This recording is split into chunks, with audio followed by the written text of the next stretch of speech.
Bonjour tout le monde, j'espère que vous allez bien. Suite à la dernière rencontre du Conseil général des personnes déléguées, nous vous avions informé, évidemment aux personnes présentes, mais par la bande aussi là, pour le personnel des divers établissements, qu'il y avait l'enjeu évidemment des coupes du service en francisation et que des actions allaient être à entreprendre et à déployer, tant au niveau local qu'au niveau national. Donc au niveau national, il se passe des choses sur une base quotidienne. Plusieurs fois par jour, des allers-retours avec du personnel politique, des représentations, des sorties médiatiques, des rencontres, des entrevues par diverses présidences sur l'enjeu justement des coupes en francisation, sur l'impact que ça a en région, mais également dans les grands centres. Bref, c'est un dossier qui est toujours d'actualité.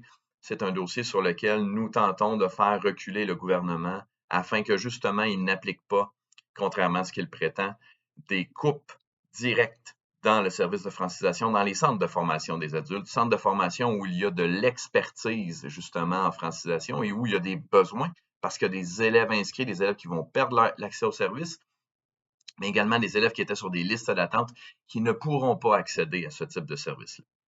Donc, pour soutenir le personnel qui, dans les prochains jours, verront leur engagement se terminer, nous vous ferons parvenir des liens pour transmettre, bien évidemment, votre mécontentement à la députation lanaudoise, aux ministres concernés, mais également votre soutien par la bande au personnel en francisation qui se trouve à perdre leur emploi. Puis ça, c'est vraiment le cas, c'est une perte d'emploi.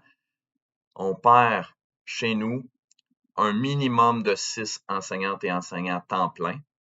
Puis ensuite de ça, on va perdre évidemment des heures. Donc, il y a des collègues de travail qui avaient des contrats, exemple à 100 qui vont voir une réduction de leur charge de travail.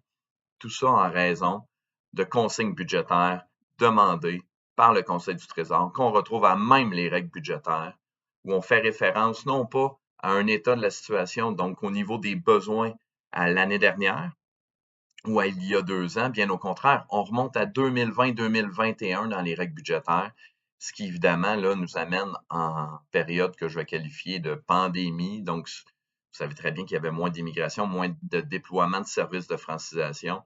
Donc, ce faisant, l'immigration ayant augmenté depuis 2020-2021, ben là, on se retrouve à diminuer ces seuils-là d'accès dans les centres de formation des adultes où il y a une expertise phénoménale qui s'est déployée avec le temps.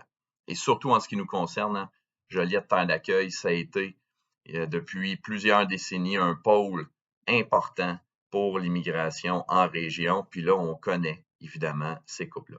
Donc, on va vous demander de diffuser, si vous êtes enseignant, enseignante de l'éducation des adultes, la lettre qui vous est évidemment directement concernée à la députation. Si vous êtes enseignante et enseignant, tant aux adultes, excusez-moi, qu'au secteur des jeunes, qu'à la formation professionnelle, des lettres de soutien. Puis si vous êtes en francisation, il y aura une lettre pour vous également. Donc, simplement choisir la bonne lettre et les diffuser aux adresses que vous retrouverez là dans la communication qui vous sera jointe sans problème. Donc, sur ce, je vous souhaite une bonne journée, mais surtout, on continue à maintenir la pression parce qu'il est inconcevable que pour éponger un déficit généré par l'État québécois, après avoir fait des coupes d'impôts, soit dit en passant, que là, on puisse dire que pour la population immigrante, on peut se permettre de diminuer l'accès aux services, les services de qualité dans des centres de formation où il y a une expertise et évidemment un réseau qui se déploie, tant de services de soutien que de services professionnels. Donc, sur ce, merci pour, évidemment, l'action que vous entreprendrez. Nous n'avons que quelques heures devant nous. Donc, d'ici la fin de la semaine, si vous êtes en mesure de diffuser les communications qui seront jointes au courriel, nous en serions fort satisfaits. Donc, solidarité avec les enseignantes et les enseignants de la francisation. Bonne journée. Au plaisir de compter sur votre appui. Merci.